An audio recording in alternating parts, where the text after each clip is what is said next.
Assalamualaikum warahmatullahi wabarakatuh. Halo Bapak Ibu, apa kabar semuanya? Mudah-mudahan kita senantiasa diberikan kesehatan oleh Allah Subhanahu wa Ta'ala.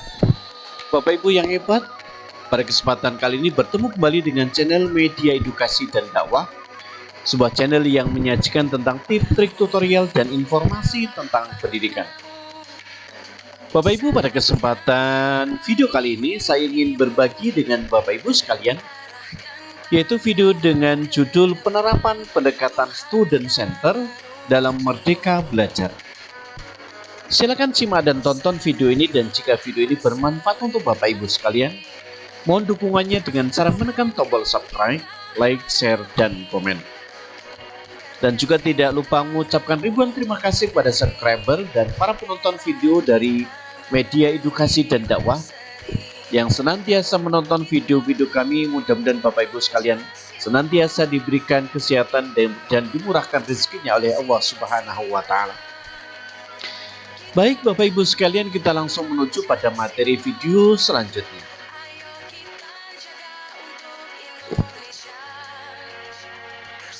Penerapan pendekatan student center dalam Merdeka Belajar. Bapak Ibu, kita tahu bahwa latar belakang munculnya kebijakan kurikulum merdeka atau Merdeka Belajar adalah untuk mendukung adanya pemulihan pembelajaran terutama pasca COVID-19, di mana dalam pembelajaran Merdeka Belajar mengedepankan pendekatan berpusat pada siswa. Dalam hal ini kita di Indonesia kurang lebih sekitar 2 tahun mengalami pembelajaran secara daring atau pembelajaran dalam jaringan, yaitu anak-anak belajar di rumah dengan kita sebagai seorang guru yang memberikan materi secara daring atau melalui media-media internet ya, yang mengakibatkan bahwa pendidikan sangat drastis menurunnya karena siswa-siswi atau peserta didik tidak pernah bertemu dengan Bapak Ibu guru. Bapak Ibu guru tentunya di sini berperan tidak hanya sekedar sebagai pengajar atau menyampaikan materi, tetapi juga seorang pendidik. Tatkala siswanya tidak pernah bertemu dengan pendidiknya atau dengan gurunya, maka dari sikap dan lakunya tentunya sangat berbeda pada saat ketika sering tatap muka atau secara luring. Bahkan kesan anak-anak seperti liar ya, kemudian tidak pernah diperhatikan seperti rambutnya, bahasa-bahasa bicaranya, dan lain-lainnya. Berbeda dengan pembelajaran secara luring atau tatap muka, maka senantiasa akan diperhatikan, dievaluasi setiap hari, mulai dari sikap, tingkah laku, cara berpakaian, kemudian rambut, dan lain-lainnya. Makanya dengan adanya COVID-19 ini ya, dari Kementerian Pendidikan, Riset, dan Teknologi meluncurkan yang disebut dengan kurikulum merdeka. Dikutip dari kurikulum kemdikbud.go.id, berikut adalah karakteristik utama dari kurikulum Merdeka Belajar yang mendukung pemulihan pembelajaran.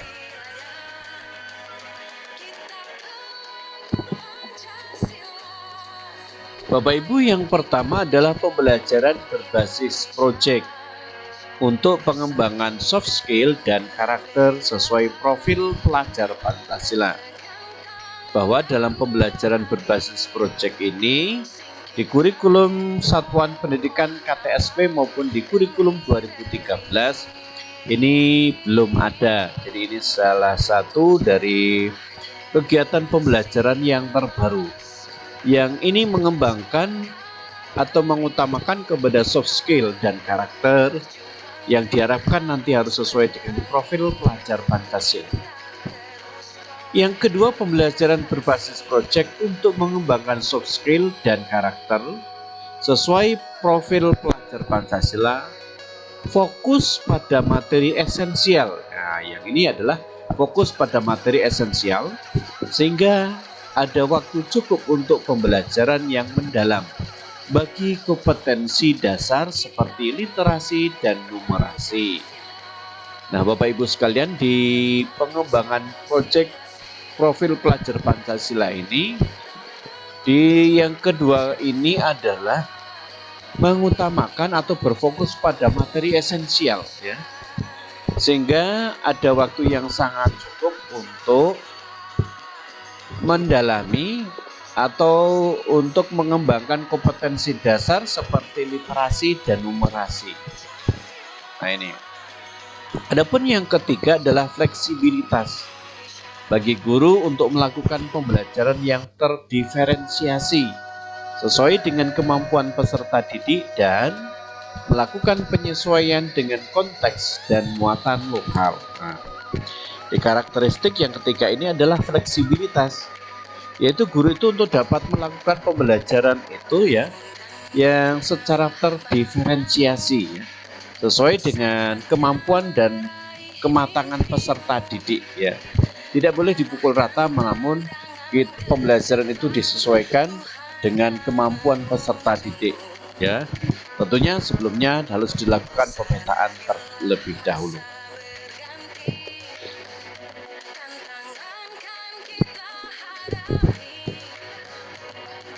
Sehingga pendekatan student center ini dinilai sangat cocok untuk mendukung pengimplementasian kurikulum Merdeka. Nah, jadi dengan adanya proyek penguatan profil pelajar Pancasila dan penguatan pada materi esensial, di pendekatan student center ini dinilai sangat cocok ya untuk mendukung daripada implementasi kurikulum Merdeka. Karena dari pendekatan student center ini tentunya sangat cocok berkaitan dengan materi seperti penguatan proyek profil pelajar Pancasila. Yang diharapkan siswanya yang aktif ya, dan gurunya tentu hanya sebagai fasilitatornya. Itu yang diharapkan. Selanjutnya dalam pendekatan student center memberikan otonomi pengelolaan pilihan materi dan pendekatan pembelajaran yang lebih baik bagi siswa. Sehingga karakteristik utama dari pendekatan ini adalah input dari siswa, diantaranya dengan materi, cara dan waktu pembelajaran. Nah, itu Bapak Ibu bahwa dalam pendekatan student center ini memberikan keleluasaan pengelolaan pilihan materi dan pendekatan pembelajaran ini bagi siswa ya, bagi siswa. Sehingga karakteristik utama dari pendekatan ini adalah hasil atau input dari siswa, diantaranya dengan materi, kemudian cara dan waktu pembelajaran dan lain-lain. Adapun pendekatan pembelajaran student center diharapkan dapat mengembangkan kualitas sumber daya manusia yang dibutuhkan masyarakat seperti kreativitas, kepemimpinan, rasa percaya diri, kemandirian, disiplin, kekritisan dalam berpikir, kemampuan berkomunikasi dan bekerja dalam tim, keahlian teknis serta wawasan global untuk dapat selalu beradaptasi terhadap perubahan dan perkembangan. Ini Bapak Ibu bahwa dalam pendekatan pembelajaran student center ini diharapkan bahwa pengembangan kualitas sumber daya manusia ini dibutuhkan masyarakat seperti kreatif ya. Anak-anak harus diharapkan dapat menjadi anak yang kreatif, kemudian muncul kepemimpinannya, kemudian mempunyai rasa percaya diri, kemudian punya kemandirian, punya kedisiplinan, punya karakteristik kekritisan dalam berpikir ya. Jadi anaknya itu harus kritis dalam berpikir ya. Kemudian kemampuan berkomunikasi dan bekerja dalam tim ya. Diharapkan mempunyai komunikasi yang baik antara siswa dengan siswa, siswa dengan guru, kemudian dapat bekerja kelompok atau secara bekerja dalam tim ya. Kemudian keahlian teknis serta wawasan global untuk dapat selalu beradaptasi terhadap perubahan dan perkembangan teknologi dalam dunia pendidikan.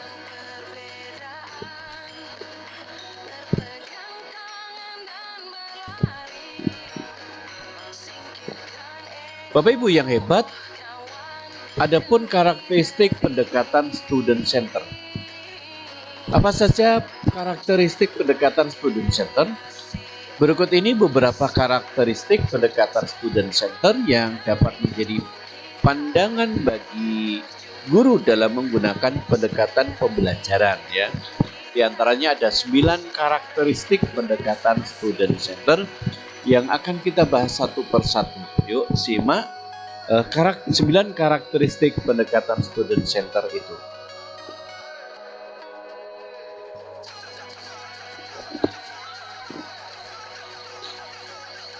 Bapak Ibu, yang pertama adalah aktif, yang memiliki makna memungkinkan siswa dapat terlibat aktif oleh adanya proses belajar yang menarik dan bermakna. Bahwa di karakteristik yang pertama ini adalah aktif, yaitu bahwa siswa diharapkan dapat terlibat aktif oleh adanya proses pembelajaran yang menarik dan bermakna. Kemudian yang keduanya adalah kolaboratif, di mana siswa memungkinkan dalam suatu kelompok atau komunitas yang saling bekerja sama, berbagi ide, saran, atau pengalaman, menasihati dan memberi masukan untuk sesama anggota kelompok. Yang keduanya adalah siswa diharapkan mampu secara kolaboratif, ya, yaitu diharapkan siswa dapat bekerja secara kelompok, kemudian komunitas satu kelompoknya yang saling bekerja sama, berbagi ide, kemudian berbagi saran, berbagi pengalaman, kemudian saling menasihati dan memberikan masukan sesama anggota kelompoknya. Itu kolaboratif.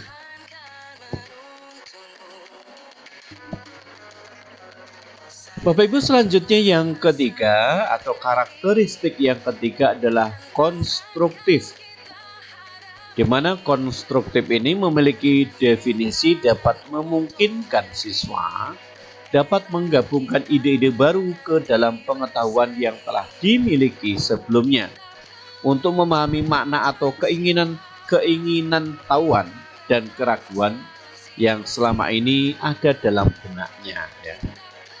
Jadi di karakteristik yang ketiga ini adalah konstruktif, ya, di mana siswa dapat menggabungkan ide-ide baru ke dalam pengetahuan yang telah dimiliki sebelumnya.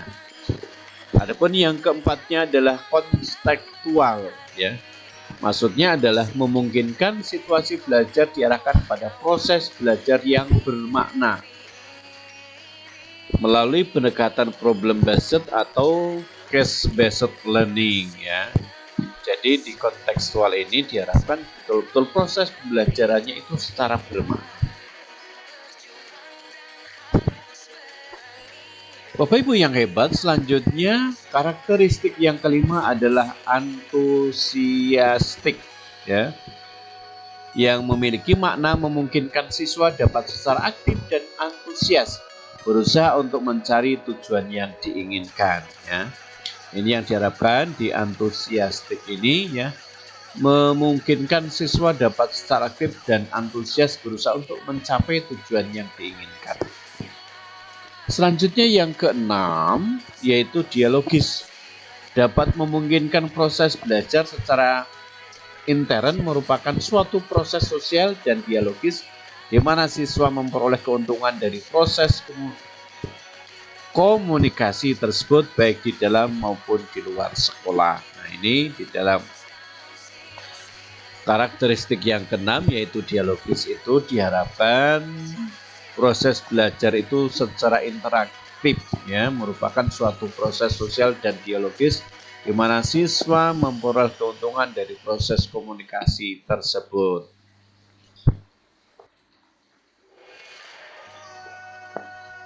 Bapak Ibu, selanjutnya karakteristik yang ketujuh adalah multisensori. Maksudnya adalah memungkinkan pembelajaran dapat disampaikan untuk berbagai modalitas belajar atau multisensori, baik audio, visual maupun kinestesis ya. Ini untuk yang ketujuannya adalah multisensori yang memungkinkan pembelajaran dapat disampaikan untuk berbagai modalitas belajar ya. Selanjutnya ke-8 adalah high order thinking skill training ya, yang memungkinkan untuk melatih kemampuan berpikir tingkat tinggi, yaitu seperti problem solving, pengambilan keputusan, dan lain-lain ya. Ini di yang ke-8 ini diharapkan bahwa siswa itu memungkinkan untuk melatih kemampuan berpikir tingkat tinggi ya. Tingkat tinggi.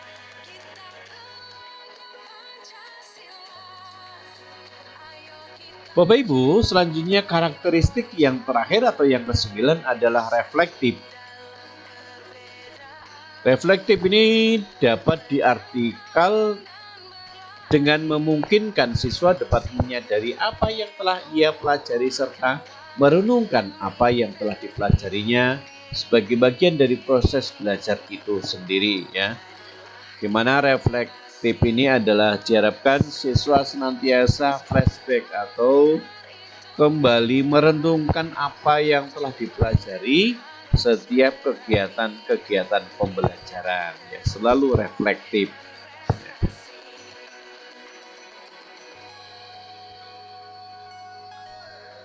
Nah, Bapak Ibu, demikianlah video yang dapat saya sampaikan tentang penerapan pendekatan student center dalam Merdeka Belajar ini. Semoga video ini bermanfaat untuk Bapak Ibu sekalian. Apabila video ini bermanfaat, mohon dukungannya dengan cara menekan tombol subscribe, like, share, dan komen.